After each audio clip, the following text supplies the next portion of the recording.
सम्राट चौधरी की डिग्री, सम्राट चौधरी का क्रिमिनल रिकॉर्ड और सम्राट चौधरी की फर्जीवाड़ा। नमस्कार, आप हॉट इंडिया के प्लेटफॉर्म पे हैं और मैं हूं साहिल संधि। जी हाँ, बिहार की सियासत में सम्राट चौधरी के ऊपर जिस तरीके से पीके तंज कस रहा है उसको आप किस रूप में देखते हैं? जी हाँ, भाजपा लंबे समय तक बिहार की सत्ता में प्रमुख साझेदार पार्टी रही है। इसके बावजूद भाजपा बड़ी राजनीतिक ताकत नहीं बन पाई है। क्यों नहीं बन पाई है? क्या है इसका कारण? एक मामले में उसकी हालत ठीक कांग्रेस जैसी रही है। जैसे आरजेडी की पिछलग्गू पार्टी बनकर कांग्रेस रही, वैसे ही भाजपा नीतीश कुमार के नेतृत्व वाले पार्टी जेडीयू के पीछे चलती रही। क्यों चलती रही? क्योंकि भाजपा के सुशील मोदी लंबे समय तक नीतीश मंत्रिमंडल में उप मुख्यमंत्री रहे, लेकिन पार्टी ने कभी अपने स्वतंत्र अस्तित्व के लिए काम नहीं किया। सुशील मोदी के बाद पैन बिहार भाजपा नेता के रूप में किसी की पहचान नहीं बन पाई। क्यों नहीं बन पाए?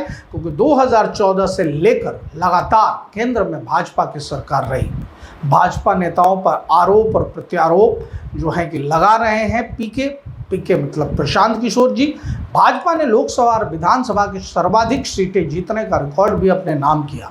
इसके बावजूद भी बिहार में भाजपा का कोई सर्वमान्य नेता, पॉपुलर चेहरा जिसकी कि सब जगह पूछ हो, दिखाई नहीं देता। हाल के वर्षों में भाजपा ने अपने 4 नेताओं को, जी हाँ 4 नेताओं को डिप्टी सीएम बनाया, पर किसी की पहचान बड़े कद के नेता की नहीं बन पाई। सुशील कुमार मोदी के बाद तारकेश्वर प्रसाद और रेणु देवी को भाजपा ने आजमाया। फिर कई दलों का दर्शन कर लौटे सम्राट चौधरी और विजय कुमार सिन्हा को भाजपा ने डिप्टी सीएम बनाया, जो कि वर्तमान डिप्टी सीएम हैं।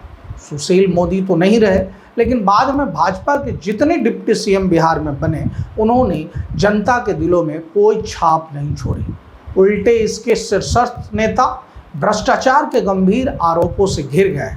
दिलीप जायसवाल हो, संजय जायसवाल हो, मंगल पांडे हो या फिर सम्राट चौधरी, पर जन स्वराज के नेता प्रशांत किशोर ने भ्रष्टाचार के आरोप लगाए हैं। इन नेताओं ने अभी तक कायदे से ऐसी सफाई भी नहीं दी जिससे चुनावी मौसम में पार्टी जनता को संतुष्ट कर सके। जी, हमारा विश्लेषण यही है कि सम्राट चौधरी की वजह से कहीं भाजपा जो है कि गिरती तो नहीं जा रही है। अब तो पार्टी को अंदरूनी कलह का भी सामना करना पड़ रहा है। डिप्टी सीएम सम्राट चौधरी अपने नेताओं के निशाने पर भी आ गए हैं। प्रशांत किशोर ने उनकी उम्र में गड़बड़ी, डिग्री में फर्जीवाड़ा, एक से अधिक नाम और कई हत्याओं का आरोप लगाया है।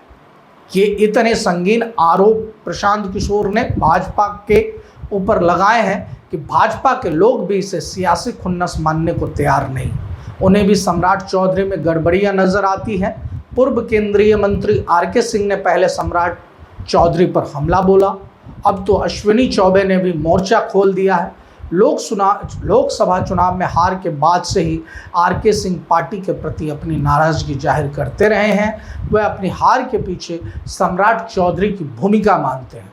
सम्राट चौधरी से तो अब अश्विनी चौबे भी खफा दिख रहे हैं। उन्होंने भ्रष्टाचार के आरोप पर सम्राट चौधरी को लाल कृष्ण आडवाणी जैसे आचरण की सलाह दे डाली। क्या था लाल कृष्ण आडवाणी की सलाह? आडवाणी पर जब जैन हवाला कांड में 1996 में भ्रष्टाचार के आरोप लगे थे, तो उन्होंने लोकसभा की सदस्यता, जी हाँ लोकसभा की सदस्यता दे दिया था। हालांकि बाद में अदालत ने उन्हें मामले से बरी कर दिया था। आरके सिंह ने भी सफाई मांगी है कि क्या पूर्व केंद्रीय मंत्री और वरिष्ठ भाजपा नेता आरके सिंह पार्टी नेताओं पर लगे आरोपों से खफा है। सम्राट चौधरी के खिलाफ प्रशांत किशोर ने जो आरोप उन पर लगाए हैं, उन पर उन्होंने उनसे सफाई देने की मांग कर दी है। सिंह ने कहा है कि सम्राट चौधरी अगर इन आरोपों का जवाब नहीं देते तो उन्हें अपने पद पर बने रहने का कोई हक नहीं, उन्हें अपने पद से हट जाना चाहिए। उनके चुप रहने से पार्टी की छवि खराब हो रही है। प्रशांत किशोर ने एक तरफ दावा किया है कि सम्राट चौधरी सिर्फ 7वीं कक्षा पास है, पर उनके पास डी.लिट की डिग्री है। आरके सिंह की सलाह है कि सम्राट चौधरी को मैट्रिक या स्नातक का सर्टिफिकेट दिखाना चाहिए। अगर वह ऐसा नहीं करते हैं तो इससे सरकार और पार्टी की छवि पर बुरा असर पड़ेगा, क्योंकि सम्राट को इसके लिए खुद आना चाहिए और अपनी स्थिति स्पष्ट करनी चाहिए। यदि आरोप गलत है तो सम्राट चौधरी को प्रशांत किशोर के खिलाफ मुकदमा दायर करना चाहिए। यही हमारा जो विश्लेषण था कि सम्राट चौधरी के खिलाफ जिस तरीके से प्रशांत किशोर आए दिन हर कॉन्क्लेव में, हर प्रेस कॉन्फ्रेंस में सबसे बड़ा मुद्दा अगर उनका कोई रहता है तो वो मुद्दा रहता है सम्राट चौधरी की डिग्री, सम्राट चौधरी का क्रिमिनल रिकॉर्ड और सम्राट चौधरी की फर्जीवाड़ा। जी हाँ, एज में फर्जीवाड़ा, उम्र का घोटाला, ये सब आरोप दिन प्रतिदिन जैसे जैसे चुनाव नज़दीक आता जा रहा है बढ़ता ही जा रहा है। एक तरफ आर.के. सिंह उसके खिलाफ होते जा रहे हैं अपनी ही पार्टी में, उस तरफ दूसरी तरफ अश्विनी चौबे भी उन पर लगातार हमला बोल रहे हैं।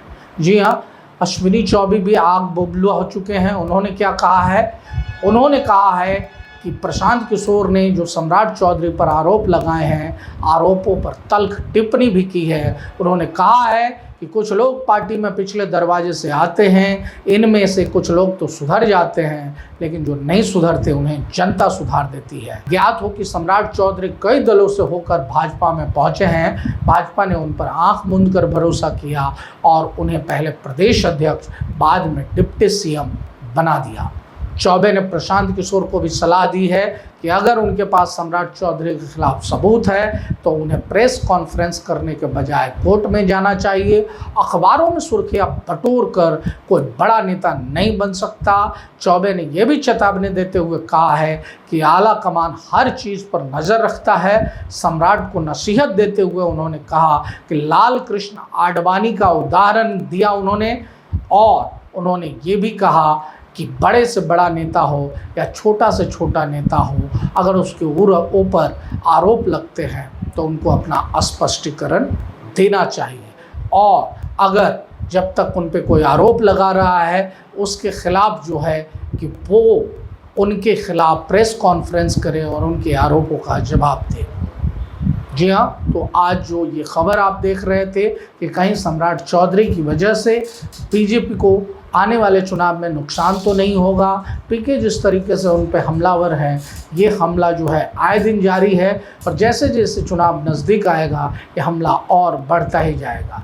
इसलिए हॉट इंडिया की भी ये सलाह है कि सम्राट चौधरी जो है कि अगर अपने पक्ष में वो सत्य बोल रहे हैं या जो भी आरोप प्रशांत किशोर लगा रहे हैं, अगर उनसे उनका कोई सरोकार नहीं है तो मीडिया के समक्ष तो वो अपनी बात रख ही रहे हैं दोनों, लेकिन कोर्ट के सामने जाकर इसका जवाब देना चाहिए।